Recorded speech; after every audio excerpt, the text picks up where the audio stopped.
Guys, are everyone ready? Okay, are we live?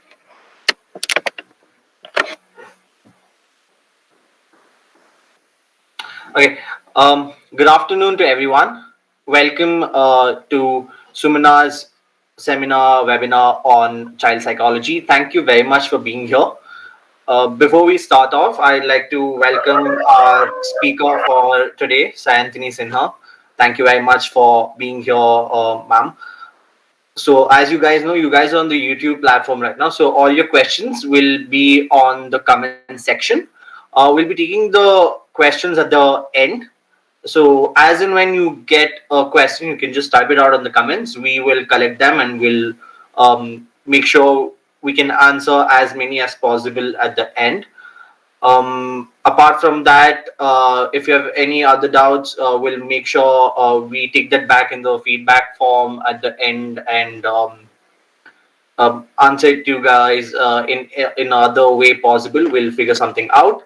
Um, as of now, we'll be starting with an introduction from Sneha Agarwal, who is a member of Sumana. So over to you, Sneha. Greetings to everyone on behalf of Sumana and St. Joseph's College, Bangalore. Today, our guest for the day is Sayantani Sinha. Sayantani Sinha has done a super specialization in psycho-oncology and then started her career in an applied behavior analyst. She is also trained in ABA by Miss Tasmeen Hegre. She has worked with children and is passionate about working with special needs children as well. Shayantani Sinha will be talking about the role of the environment influences, gender roles, play activities, physical influences, and their usefulness in calming behavior. She wants to encourage parents and special educators in creating a DIY play space. We are immensely happy to have you here today with us, ma'am. Over to you. Thank you so much for that warm welcome. It is a pleasure, it's an honor to be on this platform. Um, as Sneha introduced, I'm Shayantani. And yes, so I have been working very closely with special needs children for the past 4.5 years. Yes, so initially I worked with oncological, population. I have done my super specialization in psycho-oncology from Bangalore Institute of Oncology in association with HCG Cancer Hospital. So post that, when I started working in the neuro rehabilitation unit of that, I understood that my passion really lies with children. Like I love working with them, and it's a very important thing when you that there's a lot of the aspects which come up when you're working with children. You understand a lot about natural behavior. They are basically a piece of clay. However you handle them, however the kind of environment you give them, and the kind of learning you give it to them, they grew up in that way. So it's exactly like how you shape a piece of clay. So being a special needs therapist and dealing with children as young as 1.25-year-old and adolescents also, it's a challenge, to be very, very frank, because I know, or I'm sure many of you are aspiring to be in this platform, aspire to be child psychologists at a later point of time in your life. Your work is God's work. I always tell all my students, or everybody, or my colleagues, everybody, our work is God's work. Whatever we do makes a huge impact in that person's life, in the child's life, especially. Whatever you learning you impart to them, they start observing you, copying you. You start shaping their behavior, so you should be very careful. What kind of learning are you imparting? So they'll very keenly observe you, the kind of way you speak and the way you manage. So they'll be very, they'll get very comfortable with your behavior. So then they'll start inculcating those little aspects what you teach them in their own life. So they are basically a reflection of you. So it's wonderful working with them. And today we would be talking about a very, very important aspect about the various environmental influences, which definitely affects the development of the child. And I'll also be talking a little bit about behavior, sensory issues that a lot of special needs children, they come across, and what kind of activities can you involved in to calm their behaviors down. So, because I just want to tell you, I wanted to share my screen. So, should I put the option of present now and then start doing that? Yes, ma'am. Yeah. Okay. Cool.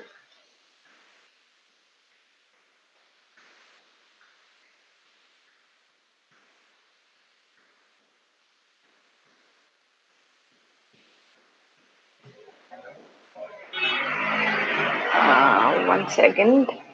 Okay, just give me a second. I'm sorry about that.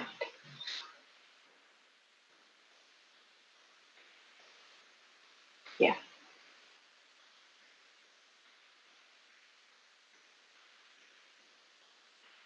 All right. So yeah, here we go. On yeah. Okay. So a very very important aspect starts from the day one, the time when mature adults, they are aware that they're about to usher a baby, or they're about to welcome a baby in their life. They prepare themselves, and from the very first day when the person feels that she has conceived, it starts from that day. So there are a lot of things that has to be considered when you're talking about child development, because when you look at a child, there are a lot of factors which makes the child, turns the child into a human being or a responsible, a human being in the society. Okay, so before I start, this is about myself, and you can definitely find me at my email ID. And yes, so we have around how many participants? We have around 11 participants. Okay. So now, um, all of you, can you tell me that when you look at this baby on the screen, what are the things that come to your mind? Like, what do you think will aid in the child development or the development of this child? How do you see this child growing up?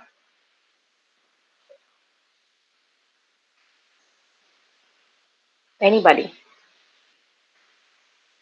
I want two, three answers at least. Like, it's just that when you look at the child, what comes to your mind?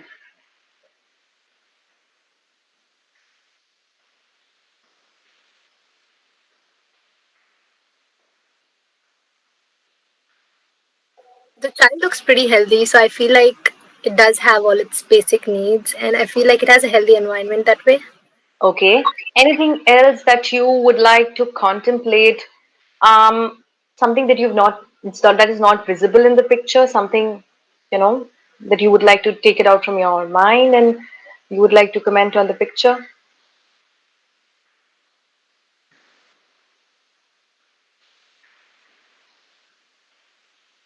Anything.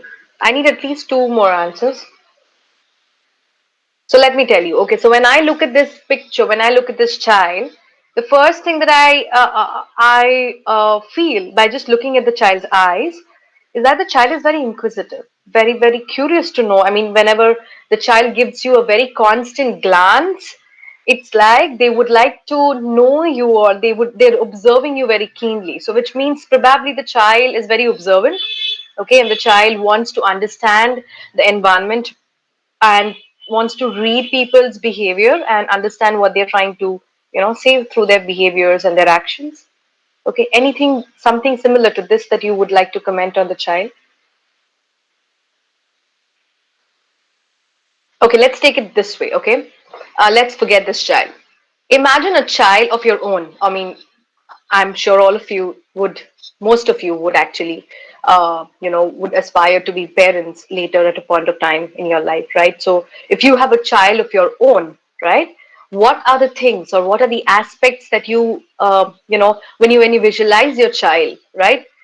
It's difficult, but when you visualize your child, what are the things you want to make sure the child gets? A safe space. Very Yeah. good, amazing. Okay, what else?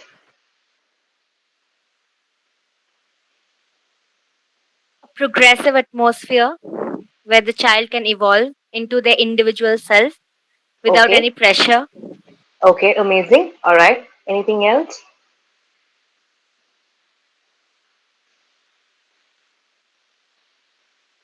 Okay. How many of you binge on to Netflix?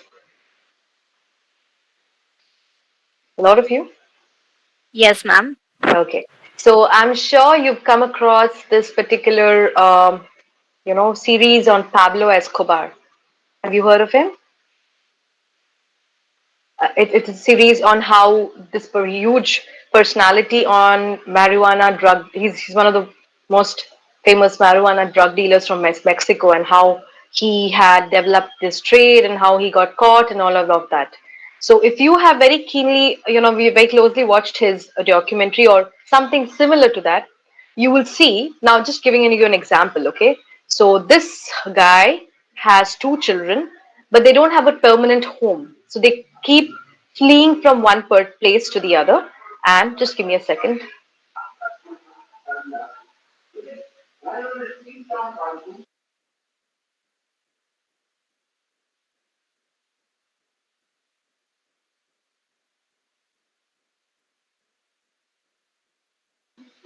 I'm really sorry about that. So yeah, so suppose if you uh, you the child has an environment where there's everything available. They have money, they have food, they have best possible gadgets to play, they have parents, but they don't have a safe shelter like a home. So they keep fleeing from one place to the other because they every time they're threatened by the presence of the police.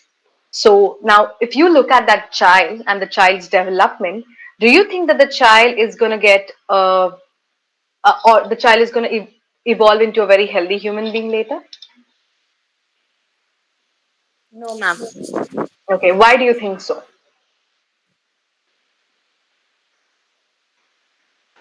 A lack of stability, maybe? Absolutely, yes. So when there are parents in the entire family and when there's a child, the first role models are the parents. The first exposure to relationship starts from the parents. The first exposure to emotion starts from the parents. Okay, it's the family, and in Indian environment, uh, children usually get raised by 2 3 individuals. So there's a multi-parenting type also here, parenting style involved in this. So that is something we should be very very, I mean, that's definitely a very healthy thing. Like, you should definitely know how your grandmother reacts. You should definitely know how your grandmother handles your tantrum, or your grandfather handles your tantrum, or your mom and dad handles it. So definitely that is has its benefits. But the interaction between the family members, the interaction between the people, like if the grandmother doesn't like the mother and the child is constantly hearing the grandmother not say pleasant words about the mother, you can slowly understand the mother figure distortion happening in the child. And if that happens very often in front of the child, that is a huge problem. Okay, so you have to be very very careful of that also. So yes. So second thing is that when you look at a child who's growing up in Israel, you look at a child who's growing up in India, and you look at a child who's growing up in US. No offense to the culture, no offense in any possible way. Just that I'm just picking up certain areas across the globe who are developed, underdeveloped, and developing. Okay, so what do you think the child from Israel will learn? He's always threatened. His presence in the world is threatened. They don't know that today they are staying in this house, the very next day their house can be bombed and they lose their parents. So they have a constant fear. They stay in a constant fear. So most of you would know fear is a very protective emotion, right?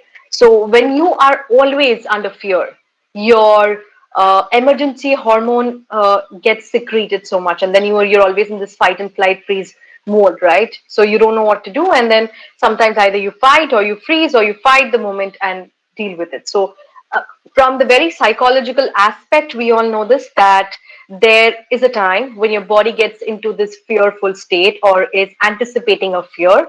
Automatically your emergency hormones get activated, and you will start reacting to the similar situation as if there's a real fear threat, even if there's not a real threat present. So this definitely, from the very, first few years of your life, when it becomes a part of your psyche, then definitely that person is not going to have a very healthy mental development or overall development, right? So they'll always have this very, very, constant fear of losing something. Okay. I'm sure most of you have heard about Vygotsky's development and we've read about it, Piaget's developmental theory, cognitive development, you've read about it. All of this definitely has a very, very important aspect in the development of the child, majorly because all these things contribute towards making them not only a responsible human being or a citizen of the country, forget all of that, just makes them a healthy human being, right? So when we talk about environmental influences, there are a lot of influences that comes into our mind.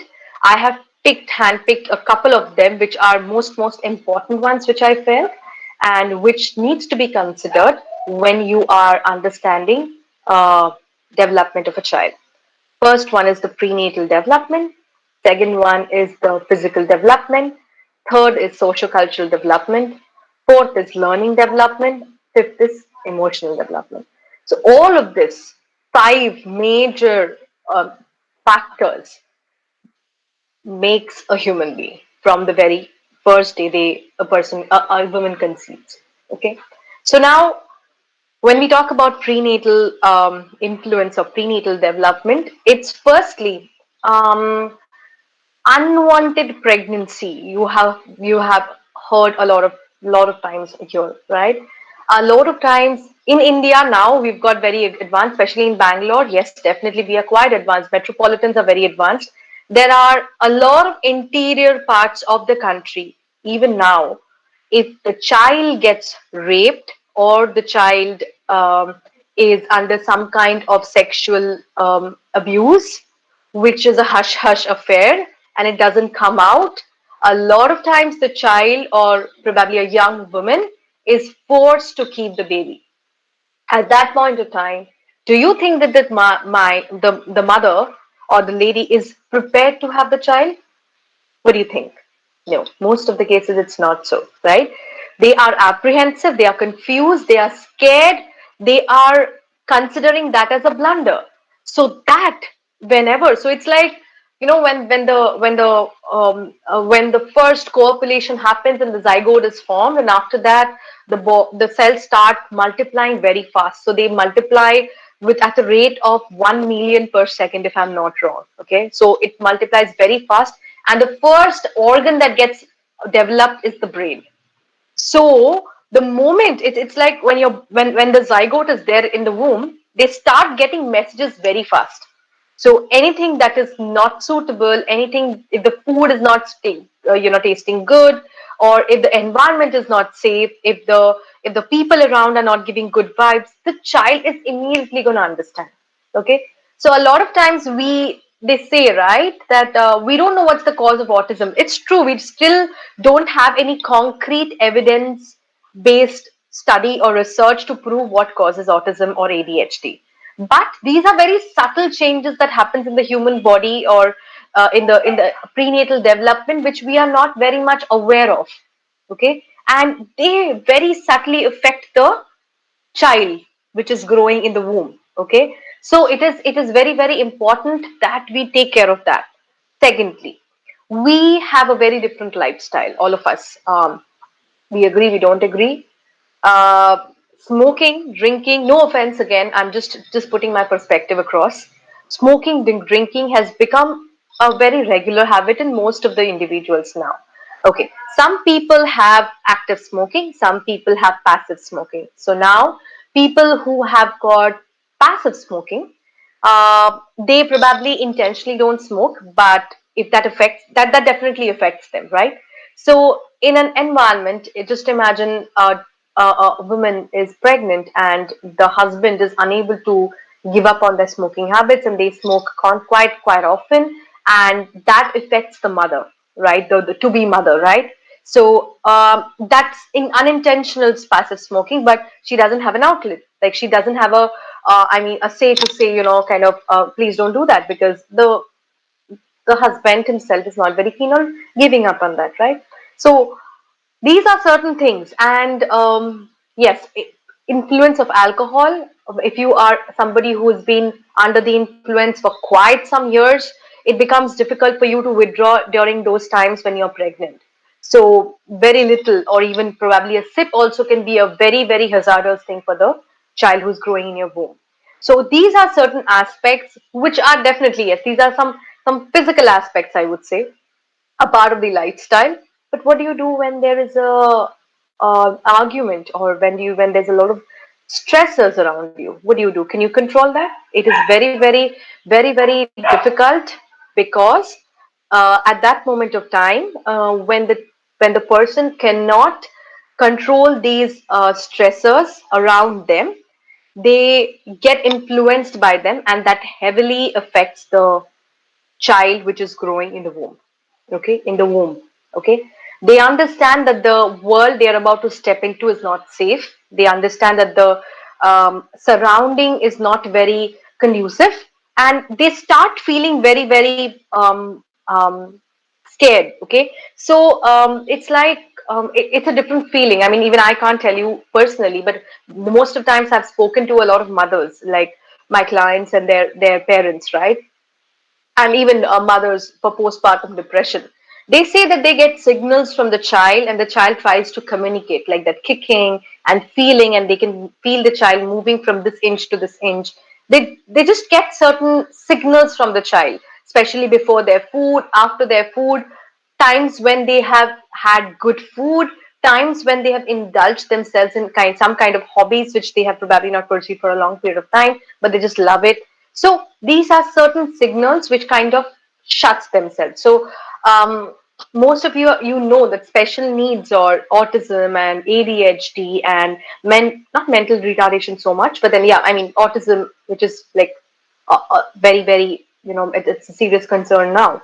ADHD, they have impaired Asperger's, they have impaired social communication. So these are certain steps of communication which happens in the womb at the very, very uh, the gestational stages. And when the child starts sensing these threats, those barriers come into place, and they stop interacting because they're scared. They're scared. What if I just give the signal to my mom?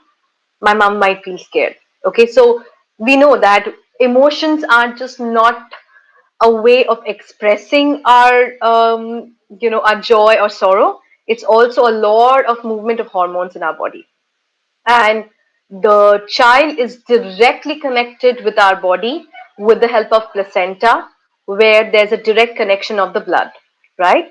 So when that happens, it is very, very like, the body starts giving a different signal, and every time the child senses the threat, the hormones are not in a balanced state, and the child slowly kind of sense that, right? They can sense it when it's inside the body. So if your body can sense it, then obviously your child will also sense it.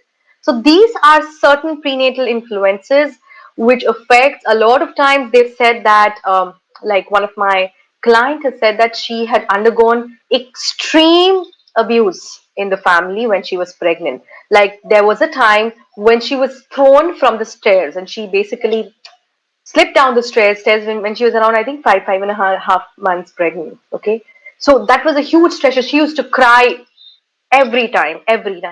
So uh, she did have a normal child, but then the child showed some symptoms of autism. Okay, high functioning autism.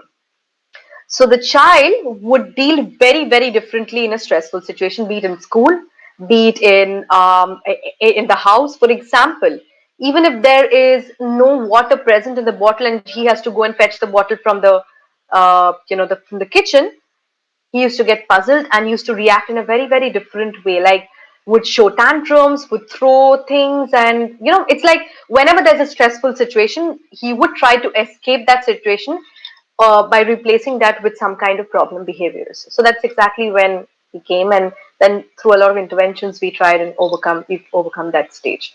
So yes, this is a very, very important aspect.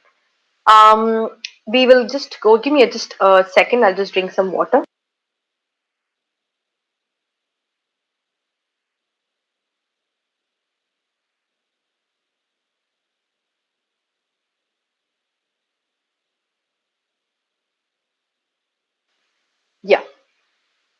So after this, all of us, we know about this fact of nature versus nurture, right? So it's a um, very well-known fact, nature versus nurture, and we know that there are certain um, uh, genes that we carry forward from our parents, like the color of our hair, the color of our eyeballs, whether we're going to be a good, pianist or a good basketball player or a good cricketer. There are certain characteristics that we pick up from our parents, right? Now, there are certain things, certain development that happens with respect to the nurture. So, as many of you told when you were looking at the child, right? So, a lot of you told that the safe environment is very important, the nutrition, the security, and all of that. All of it is definitely important, but the very first thing that comes into play is the environment where the child stays. Very important. That's why this particular topic, nature versus nurture, is there in every stage of psychology taught across the world. It is a very important aspect. Why? Nature, yes, definitely plays an important role because that's the genes that you carry and determine your behavior. But nurture, the place you grow up, the experiences that you take, the observation and the internalization. I'm sure you've read about that. All of this happens in the environment where you grow. So, environment plays a very important role. Today, you might be born as a millionaire. You might be, you might have a lot of bank balance, but unfortunately, your parents die. So then you are being taken to a foster home where you don't have access to any of the finance that they have kept. Probably it's there only after you reach your 18th, age, 18th birthday, right? So you can only get access at that moment of time. But there's all these years, like after you're born and the years when you've grown up in that foster home, it is it will have a different impact. So if your father was very lavish, very wholehearted, or very what do you call, very I mean, very generous. Okay, because he had and he could even give that away. But when you are growing up in this particular place, you know your resources are very limited, so you kind of become a little selfish, and you kind of not you're not willing to share your stuff, and you feel my stuff is only mine. So when you grew up in the hostels and all of that, you take care of your own self, and you have to be much more self-centered. I won't say it's selfish. It's just that you have to take care of your own self because you know nobody's there to take care of you. So even though his father had these traits, probably it is there, but because of the nurture, because of the environment where he's growing up, those traits become submissive, and there are the traits which he picks up from the environment which becomes much more dominant. So definitely environment a very important role.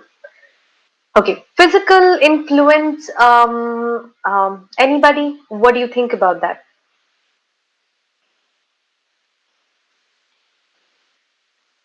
Physical factors influence.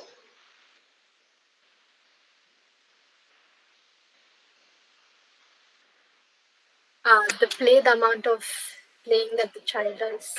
Okay, playing. Okay, other than playing is something. Yes, we know definitely. Physical means involves play. Anything else?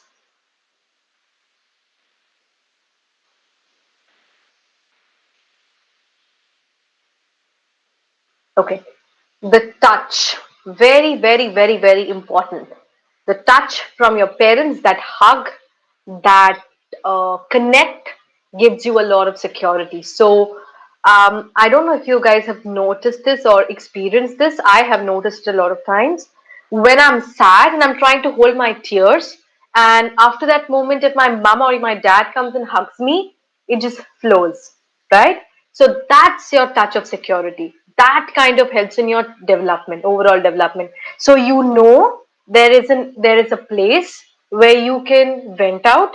That is the section, or that is that part of your what do you call, your self, or your self means your mom, dad, obviously. That section, or your brother. I mean, I don't have siblings, so I'm just referring to my mom and dad. But then, yeah, you might have brothers and sisters. So those are the people who kind of gives you that security. So physical influence not only involves play, definitely it involves play, but it also involves how very well physically influenced are your family members into your life. Are they giving you that kind of, that kind of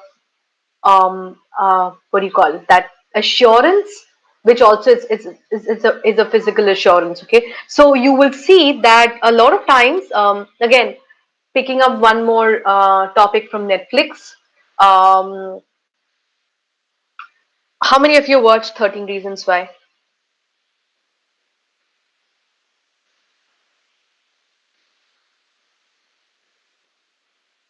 Come on, guys. None of you watched 13 Reasons Why.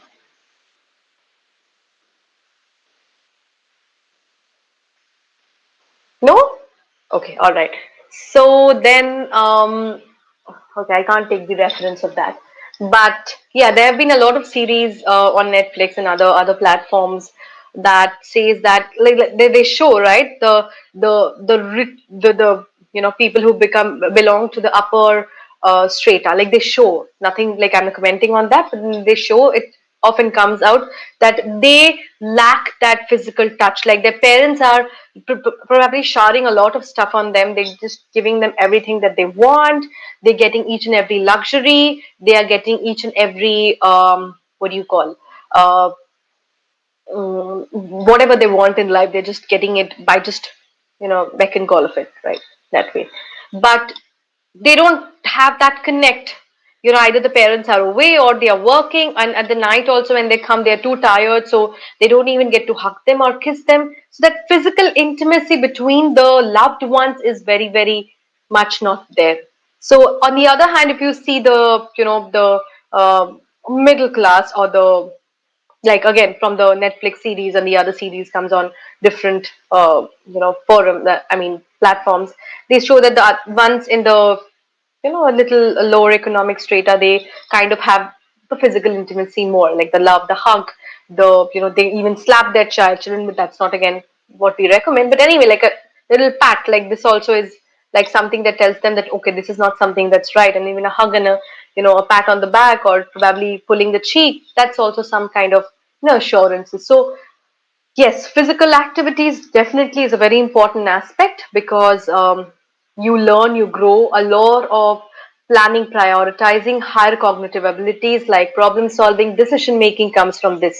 The more you fall, you step, okay, I have to put my grip this way. For example, I don't know if you guys have played this, but then when we used to be small, we used to climb the sand which used to be kept in the construction site. We used to climb that entire hill up, and then come down again and slide, and we used to go halfway again, slide down. So then it used to give us this thing that, okay, so we need to be much more, we need to have lot more grip. We need to do it from the other side. So all of this is planning, prioritizing, decision making, a lot of higher cognitive abilities, which if you start working with special needs children, you'll realize that they don't even know what these are. So you basically have to teach them. So all this, the more you leave your child in the playground or in the park, or you let them play, not indoors, I mean outdoors, exploring, the more they understand the world around them. They start negotiating with the other people. So you go first, and I'll come after that, and can you stay here, can you hold this? So all these negotiation skills come up from there. A lot of times now, obviously because of corona, the entire situation is like really, really bad. A lot of the parents now, they don't want their child to go out because they're scared of they might cut themselves and they might get hurt. But that's exactly where they learn, because they start accepting failures and they start accepting pain as a part of life. That is also important. If we don't teach them that there's one winner and one loser in a game, and if you can't win, it's okay. And if parents don't pressurize them and tell them, why didn't you win? I taught you that so well. You knew to do this very well. Why didn't you win this? That's wrong. They will never be able to accept failures. Another example, we have these I mean okay, there are children, like some of the children, like I've had clients where the mother said that she's always stood first in class, and she has never ever got the acquired the second or the third position. She can't even dream of doing that. And when she appeared for a joint entrance or something, I believe, she couldn't crack and she got into severe depression. She was suicidal. Now, there is a huge gap here. The parents always, the first time when she sat for the exam and she was overconfident, the parents were like, "You'll do it. I know you're gonna just crack it. So don't worry. Why are you thinking?"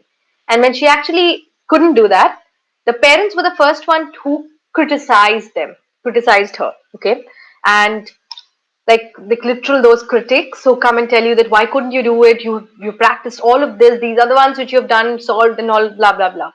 So this person started, so that was the first failure, and the first failure couldn't come to her smoothly. She was challenged, like, no, today her mom was telling to my dad, there are other people, relatives coming up and telling her, so she was very puzzled. At one point out, she like, I've never failed in life, I am a failure, complete failure, now I'll better commit suicide. That's exactly when the parent understood, and they immediately came and spoke to me. So these are certain things. I mean, parents should also teach them what is a failure, what's how to fail. I mean, it's okay to win, but it's also should be okay to lose, because losing is what is going to prepare a winner, right?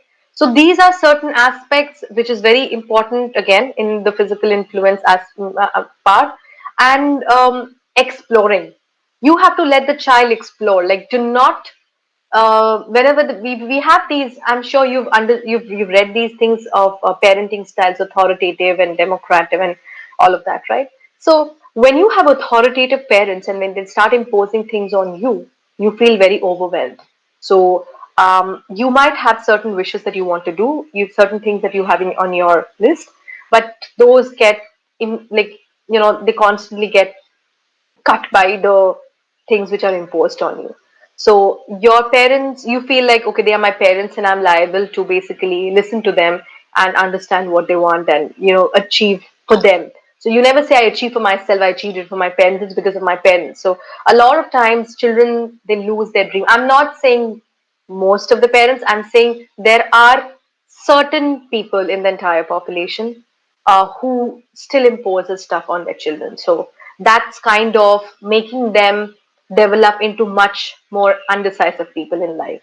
So next time they want to do something, they first either want to connect with their mother and father and ask, can I do this, or I'm going to do this. So it's like, suddenly I ask you, hey, we want to go there, or okay, can you just go and talk about this, and then you'll be like, okay, just give me a second, I'll go and talk to my mom if I can do this. So it's like that. So it's never a yes, direct a yes, or like saying spontaneously, oh yes, I would love to do it.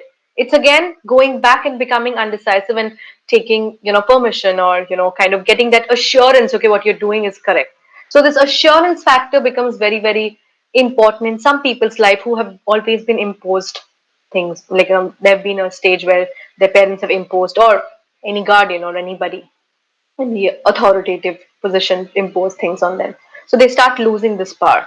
Okay. So yes, all this definitely becomes a very, very important part of the physical influence. Now, society, why? Because we are all social beings and we are a very integral part of the society. We decide what's right or wrong according to the society. So I don't know whether you guys believe in this, but there's nothing called right and wrong. It's the ones, it's us who decide that what is right and what is wrong. So there's nothing called, you do this, that's completely correct. And if you do that, that's wrong, don't do it. It's just that we decide according again to the, if you come to that NPC curve and all of that, majority of the people decide on something and that's regarded as something to be done. When people don't decide on something, when minority does, so you just consider that as something that shouldn't be done. So yes, society, so now this is a place where we stay. So there are a lot of norms which we need to follow, but that doesn't make um, stop you from pursuing your dreams or pursuing your wishes. Okay, we are a new generation. You guys are a generation ahead of us, right? So now the generations are growing. That's inevitable. So the society also has to grow. So this is what you, as the flag bearers, or the, the people who are going to bring forward the change, you guys have to decide that the society also changes. So if smoking for boys in public is correct, then smoking for girls in public should also be correct. If it is, if you feel smoking is fatal, then it shouldn't be done by any of the gender. Okay, so it shouldn't be like when girls smoke, they are looked upon with a very weird eye, and when the boys do it, they're like it's casual. If it is fatal, and it is fatal, you should not do it anywhere. No, none of the genders should do it.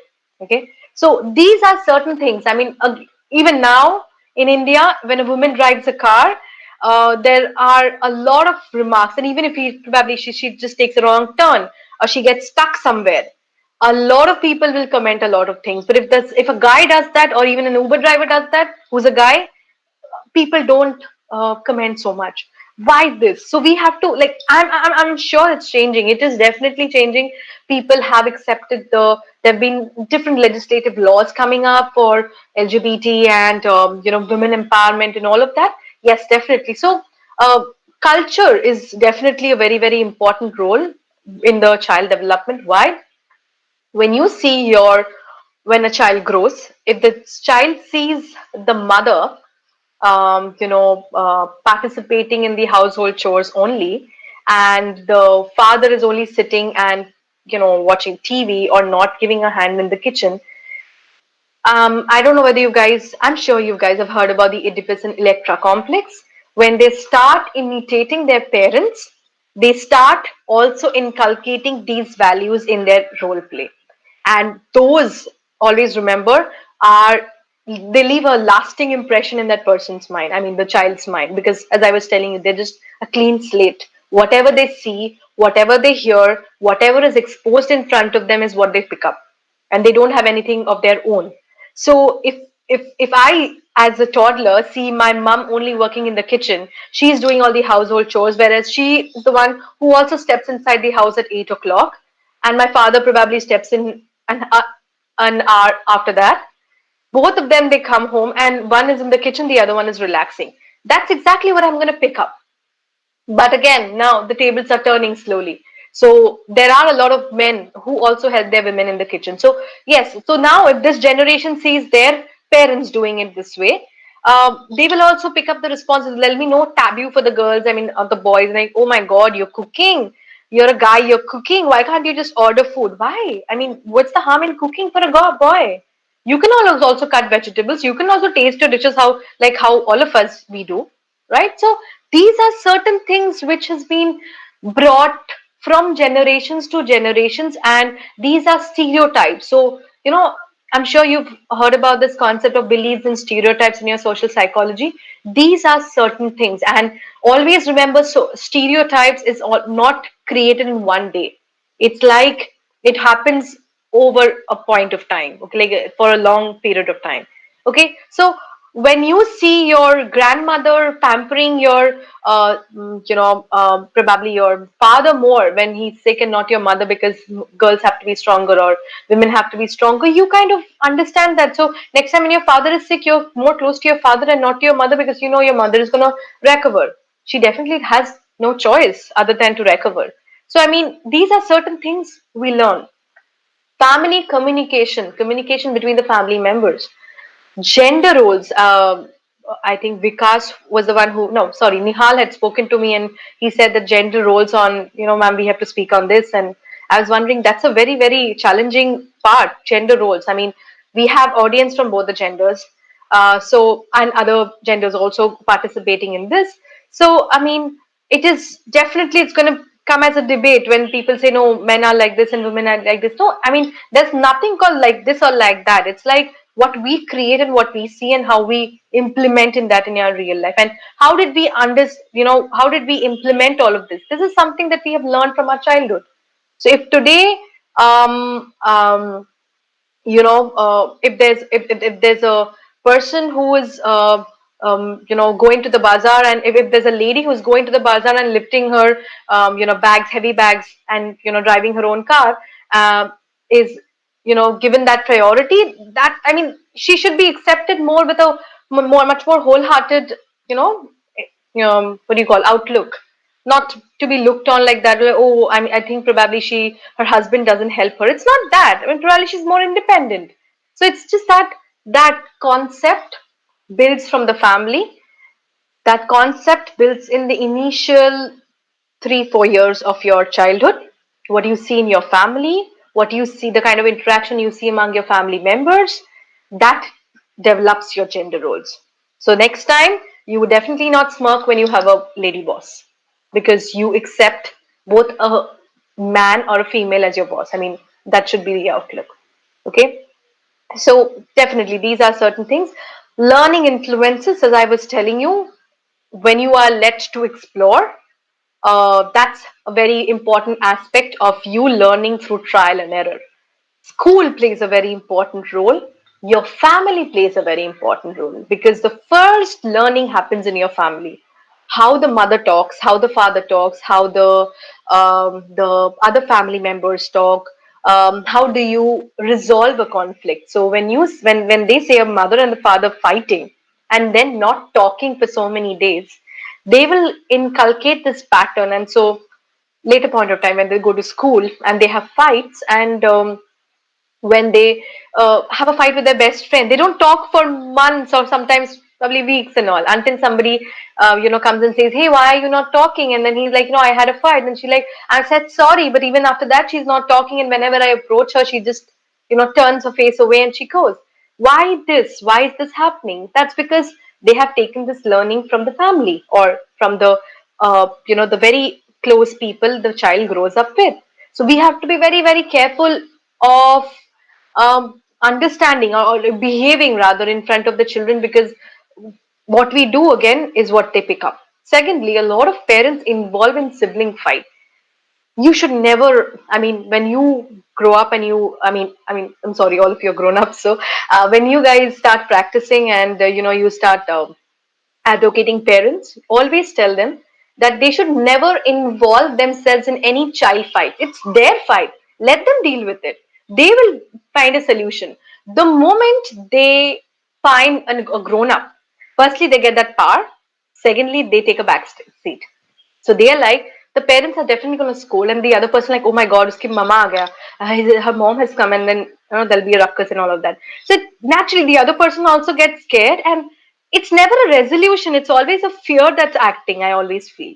So I always tell my clients, never get into any kind of fights which is happening between the children in school, or even sibling fight. Let them cry, let them tear each other's hair off, let them scratch themselves, let them do whatever they want to do. At the end of the day, they are going to be their own. I mean, they will know that these are relationships to be valued, and they will eventually kind of, resolve it. The moment you start interfering into that, that's a barrier, and their emotion flow will get disrupted, and you will put in your own judgments there, which will definitely be a hindrance for them to kind of process their own judgments in a different way. Like, children always do it in a very different way, and we do it in a very different way.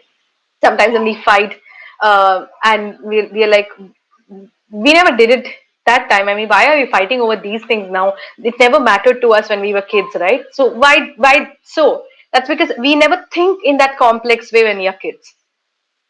That's one thing. Second thing is that, yes, educational system, like the school, the college, the places that you go to study. I mean, different. Some of you might go to some you know some institutes to study and pursue and all of that. That's an education bit more with respect to literary stuff. Okay, I am talking about learning with respect to life skills. Okay, when you start taking responsibilities in the school, like if the teacher says you're the prefect, or you're the captain, or you're the class monitor, why do you think those positions are at all given?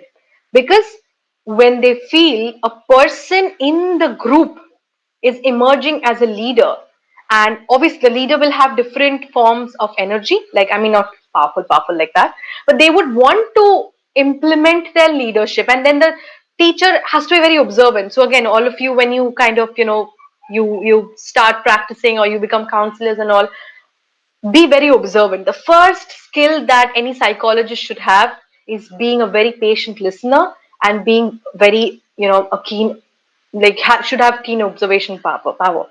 So you should observe and understand which child is showing these characteristics. and pick those child up and give them, these responsibilities, and they can be the monitor on the monitress or the captain. And then if you see that, yes, they are the ones who are kind of, leading other people, that's a good thing. So then they start learning, and then their these skills get rewarded. Again, sometimes in the schools, a lot of children have come up and told me she's very dominating, like the monitress or the monitor, she's very dominating, and she always puts me down and all of that. So again, the teacher has to be very, very observant and understand that, is she really utilizing her power, or she not like misusing her power. So then again, you start, giving it on a rotational basis or whatever, all of this.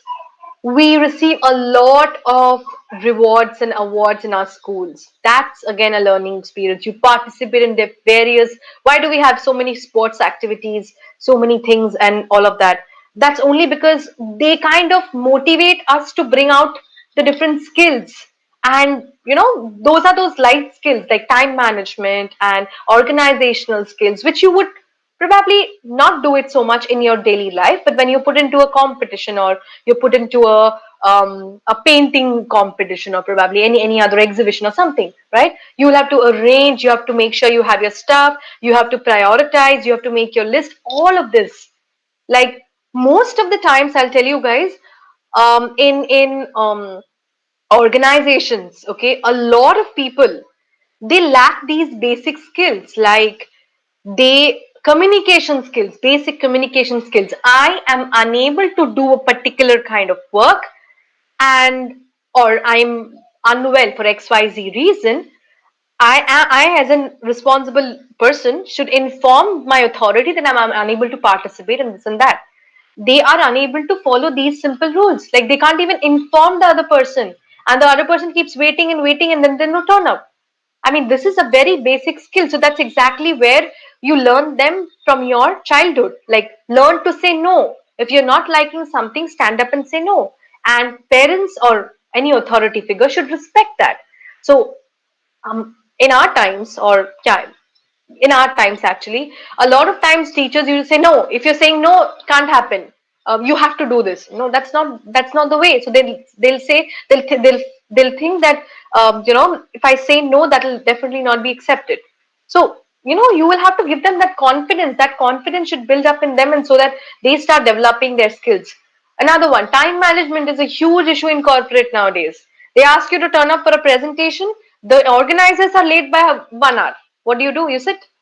You're there for half an hour in the venue before the thing, the seminar is about to start. But then the organizers are late. We got late in the traffic and all of that. Everybody is sitting. The other participants are sitting.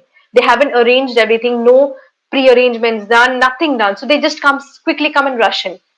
These are certain things, organizational skills. This, if you have, if you're exposed to all these situations in your childhood, these are definitely going to come up when you grow up. So that's why in your college, in your schools, you have so much of exposure to conduct events, follow up with the people. Why do they do all of these? So that you start building these skills from now onwards, and you can implement them in your life.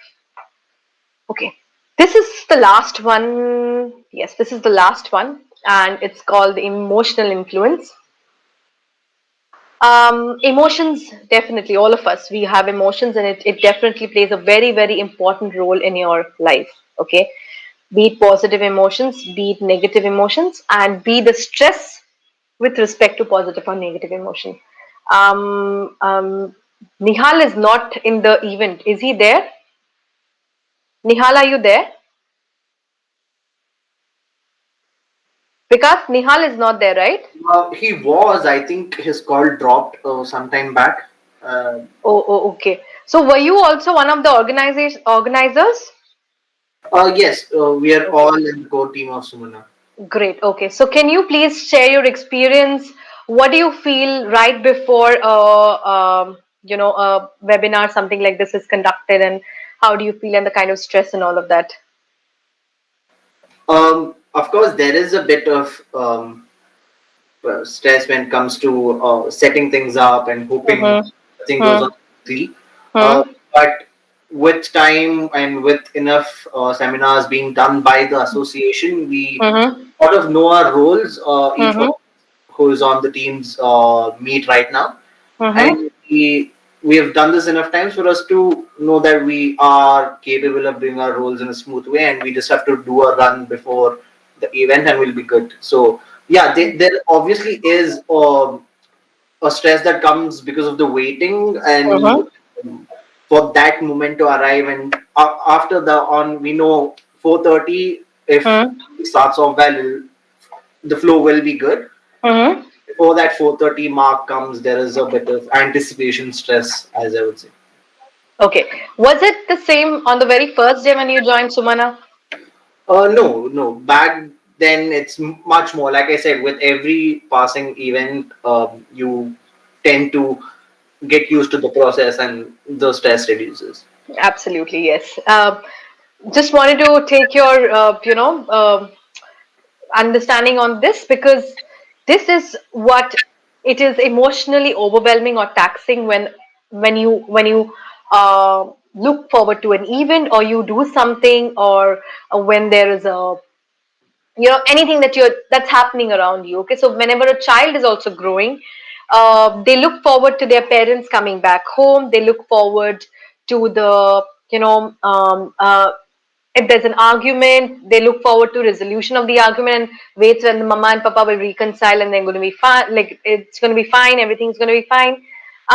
Again, so these are certain emotions which develops from the very childhood. We have very four basic emotions, that is sadness, happiness, fear, and sadness, happiness, fear, and being sad, being happy, being scared, and being furious, confused. Okay, so these are certain basic emotions that we usually learn from our childhood. When we start growing up, we have some associated emotions which comes up, where we are like, we are anxious, and when we are perturbed, and when we are worried, and surprised, and all of that. These are all associated emotions. So now, all of these emotions, definitely, all of them are connected in to different parts of our brain, right? So stimulation of all of this is very, very much important. So if you never experience fear in your life, at a later point of time in your life, you will never be able to contemplate it or react to it. Okay, you'll not be prepared for that, for that experience. So each and every emotional experience is necessary for your child, for a child to develop. Happiness is necessary. Sadness is also necessary. Being worried is also necessary. So when you're like, oh, I have lost the toy, and if the parents come and say, it's okay, I'll buy you a new one, that doesn't give rise to this emotion of being worried. It's only then when they are worried and they're like, oh my God, I've lost the toy, and what I'm going to do about it. I had these things and it was very close to me. So you need to contemplate on that, and then later, when it's like, you're like too worried or too sad about it, and your mom and dad comes and tells you, it's okay. I mean, you've lost it. We'll first look for it. If we can't find it, we're going to replace it with a new one. So all these emotions are very, very important. And when you are in a very restricted environment, all these emotions do not flow very freely. It is again kind of monitored by a lot of things.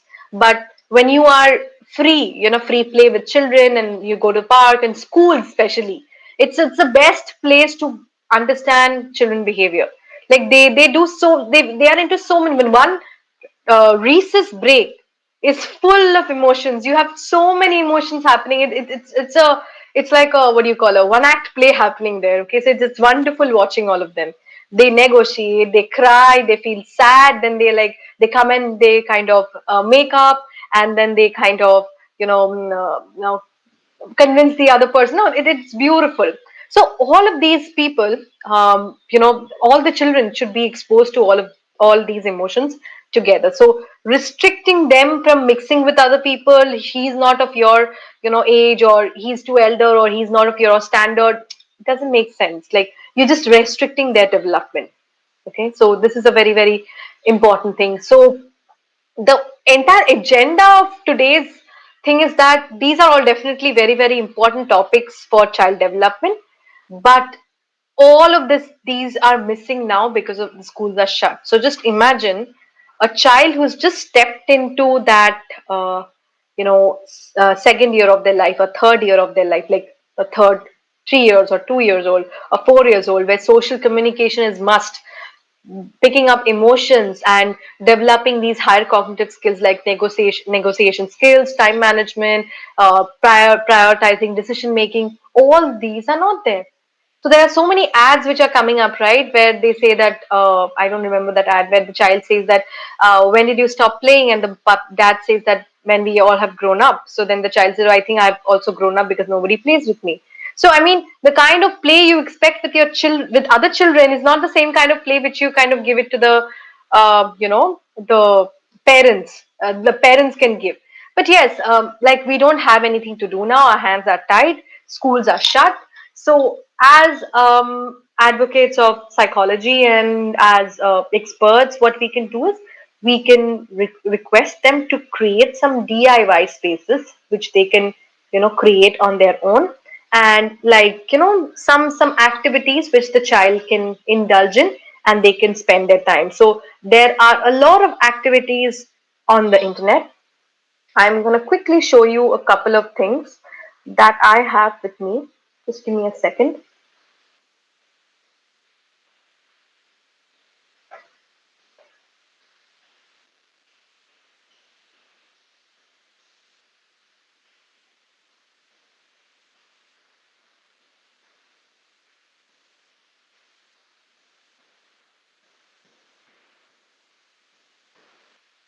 Yeah.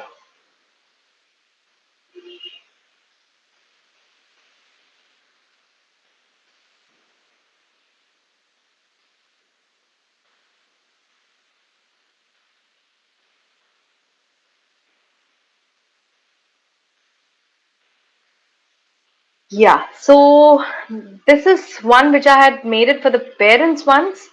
Yeah, and I'll just show you a couple of things that we have. Like I have included here. One of them is the sensory play. So children, as young like toddlers, they usually need to play and explore their senses. Something, the texture that they like, they don't like, something that they love to play, not play.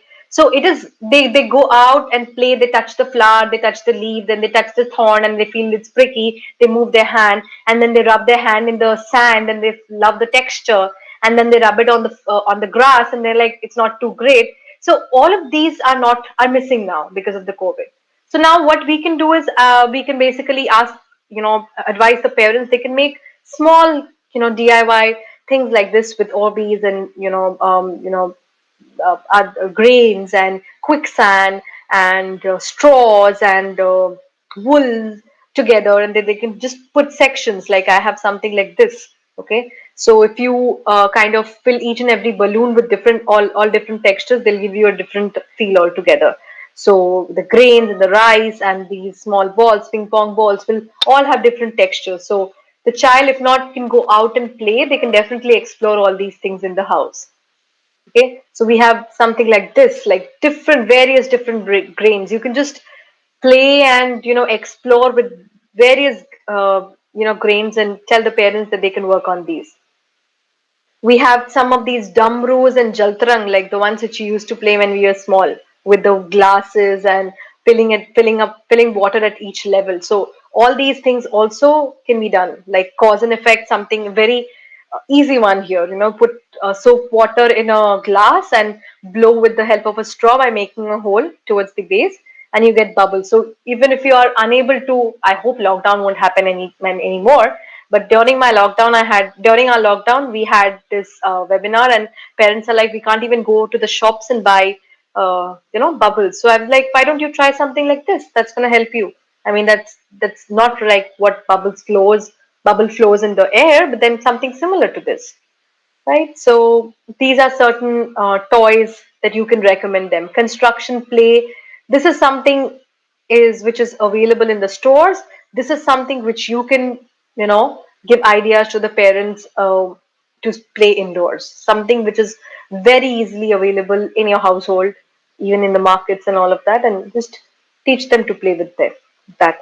Then we have rule-based games like carom and Ludo, Snake and Ladder. These are certain games which people don't play so much nowadays. Chess and all of that. They are more into housey and Monopoly and all of that. Why? I mean, you should also start trying all of this because they are also equally interesting.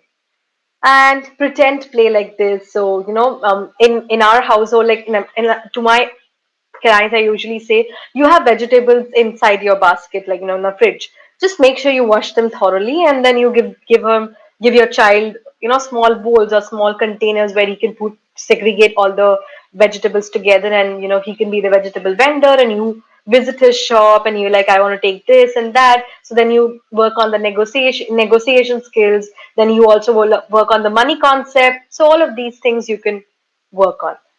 So yeah, the doctor set and the kitchen set, all of this. So yeah, functional play, role play, like being a doctor, being a teacher, being a makeup artist, something like this. So these are some of the ideas that I had given to my clients to play so that the child also uses their, higher cognitive skills to indulge in these activities. So the big, for example, this one, the big one is for the red balls, small one is for the yellow balls, and the medium one for the blue balls. So, you can cut something like this and tell them to throw the balls and something like this, roll the ball or feet inside, feet outside, 1 foot inside, 2 feet outside, like that, something like this.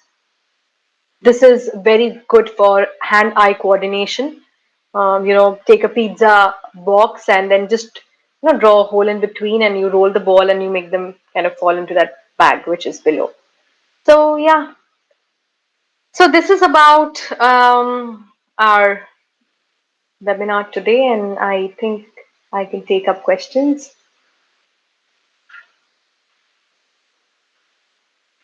Thank you Because very much, ma'am. That was a wonderful session. thank So, you. guys, if you have any questions, please put them in the YouTube comments. We can see them and we'll just read them out to ma'am. If anyone at all has any questions, you can just type them in the YouTube comments.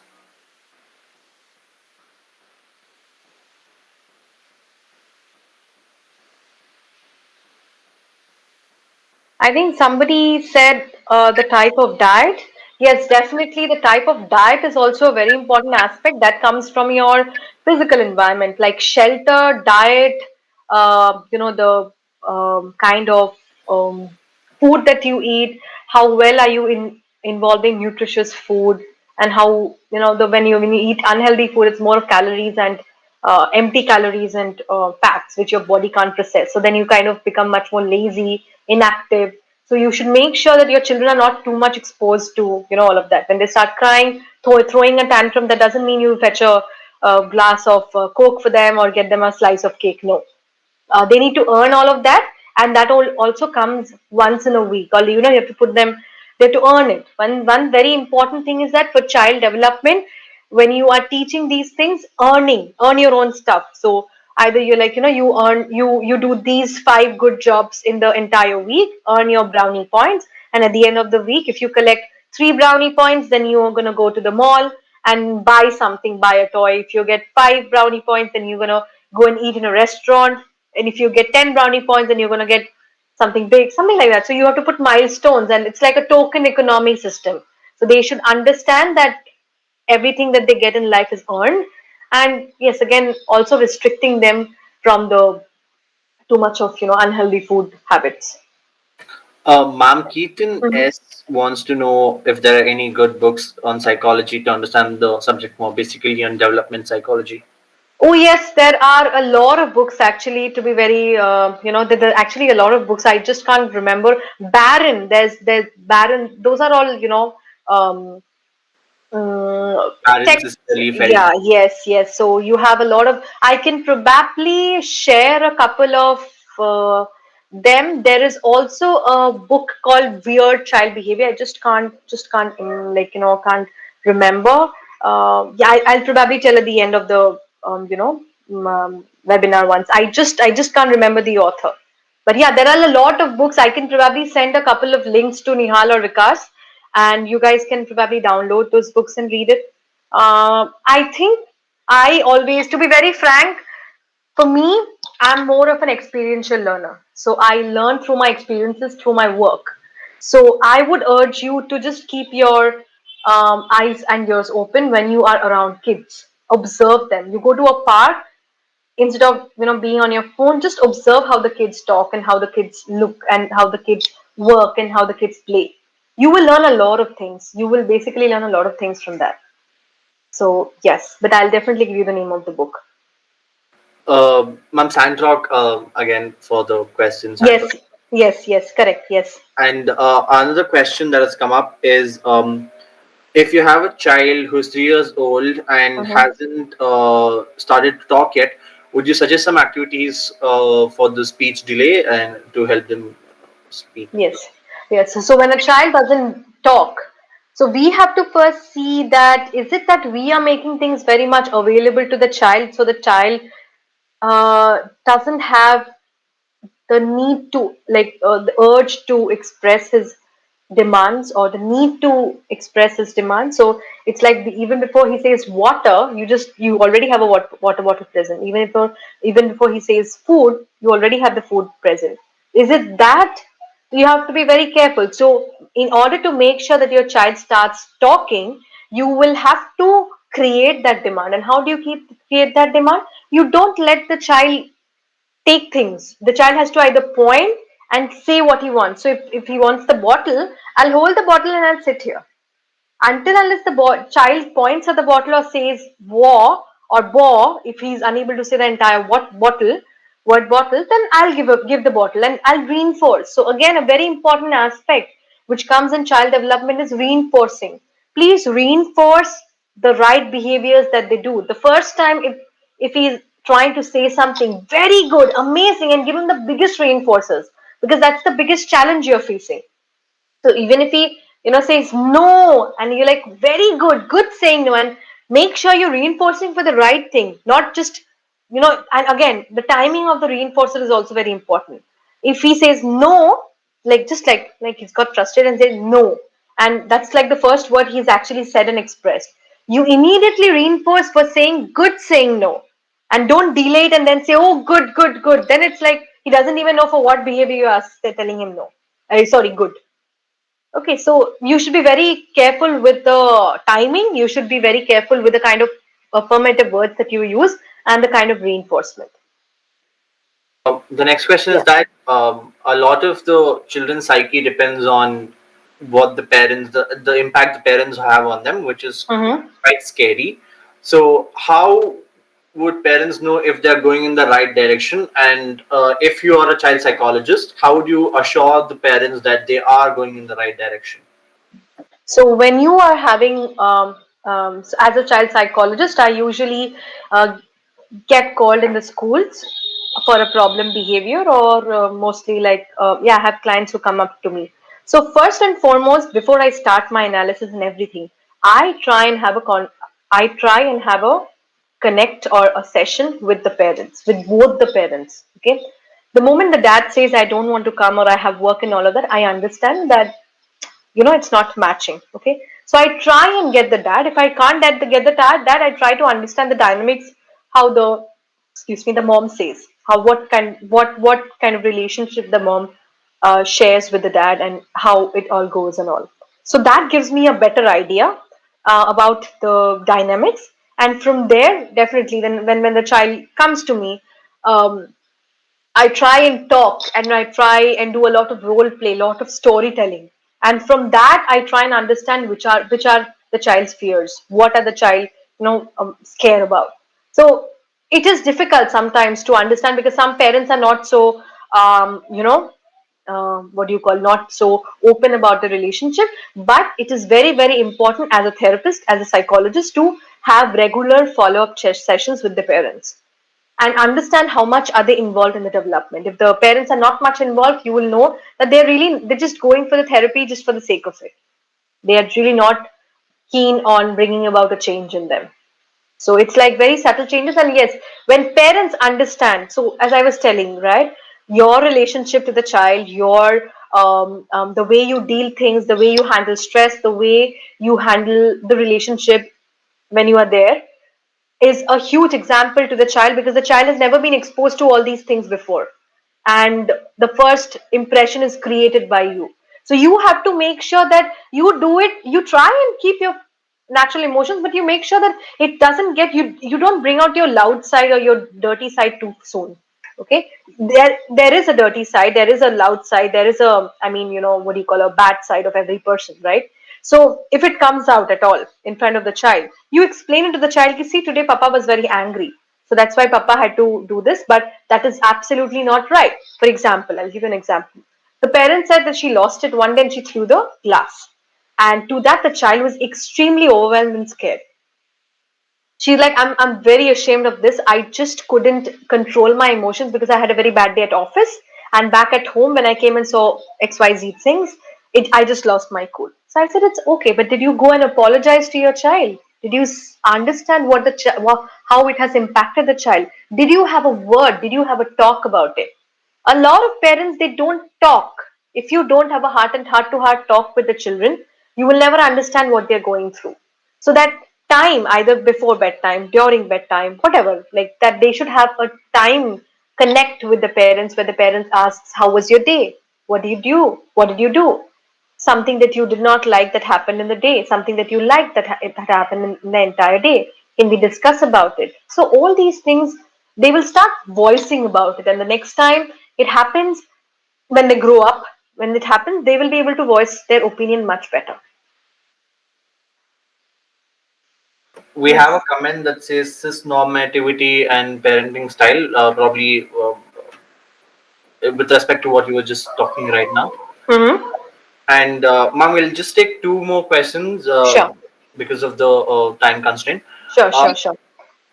one question says, we've so far discussed about how child psychology observes how the child interacts with themselves and the parents Mm-hmm. outside world. How do we make sure they have a positive interaction and emotional connect with their friends and peers? That's one question. Uh, Mm-hmm.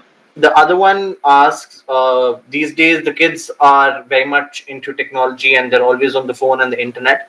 Mm-hmm. What can parents do to avoid that in kids? Okay. The first one, I would say, let the child be on their own. I mean, you will definitely monitor, but then let the child interact the way they want to interact. Let the child, so they have their own world, and I think there should be more opportunities or more instances where they look forward to meeting people. I mean, when we were young, Saturdays and Sundays, it would be our sibling day or would be our meeting our friends day, right? We go to their place or they come over and we spend that entire day. So they should be having more occasions like this, because they are so bored seeing only the mom and dad or probably siblings at home. They're like, there's no world around beyond that. So you should make sure that there's more, exposure to that. Secondly, yes, like let them be on their own. Let them take small responsibilities in their life. Like you make sure you invite this friend. Once you've invited the friend for your birthday and you've spoken to the mother, let me know. I am going to talk to the mother. So what happens? The initial setup is done by them, and then they call you. Like you definitely have to intervene and invite them for a party or whatever. But then first, the initial thing should be done to by them.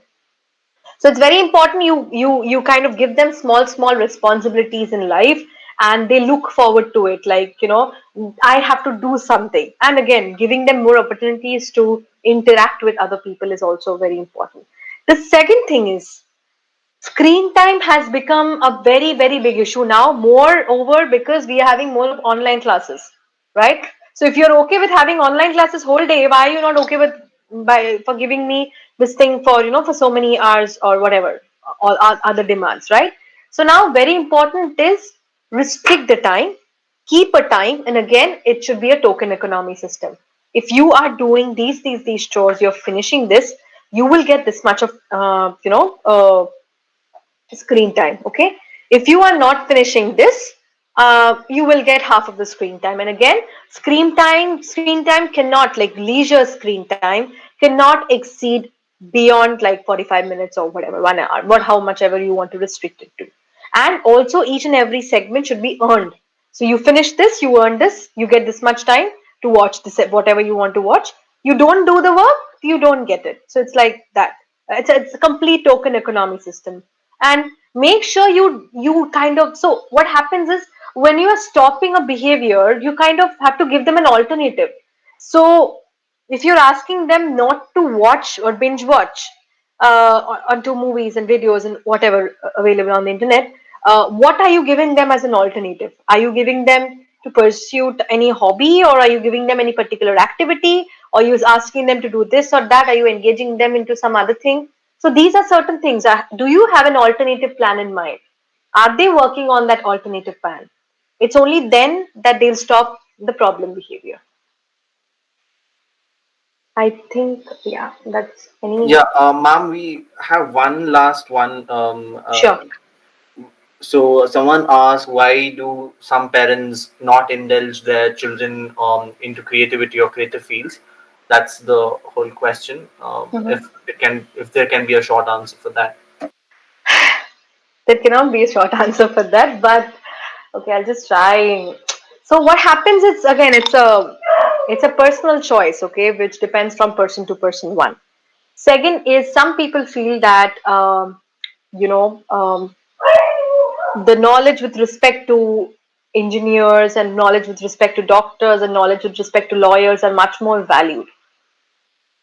First and foremost is that, again, when you're doing this, have you ever asked your child what you want? Like, decision making capable. The moment you start imposing, and these parents, especially the parents who start imposing, first have to ask that, have how many choices have their children made independently. So again, I mean, that can be another 1 hour topic on this, but yeah, again, it's a personal choice, but I would urge the parents to let them take their own decisions. And definitely you can be a guiding light, you can definitely guide them, you can tell them, but nowadays it's like, every aspect, like, as long as you're honest, you're truthful, you are diligent, and you are very sincere with your work, every profession is accepted all over the world. So which is that, you can definitely be a guiding light, but then don't impose things on them, so that way they lose their decision making capability.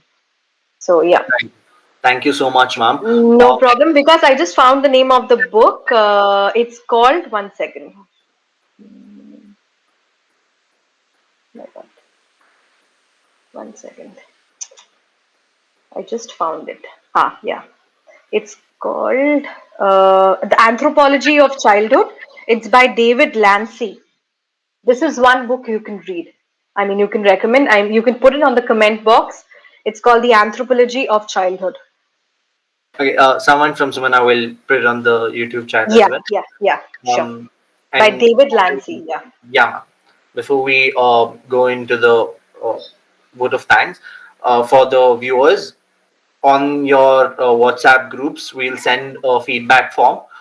Please make sure you fill it, and only based on those responses, we'll come to know if you've attended, and your certification will be based on that. So please fill the form if you want your certificates. And certificates usually take about 10 days. You'll get them via mail IDs. Now I request Samprita from the Sumana team to please go ahead with the word of thanks. Hi everyone, good evening. It gives me immense pleasure to take the time to appreciate and thank everyone behind the success of this webinar. I would first want to thank the college for letting us conduct this webinar and for giving students the opportunity to experiment and learn.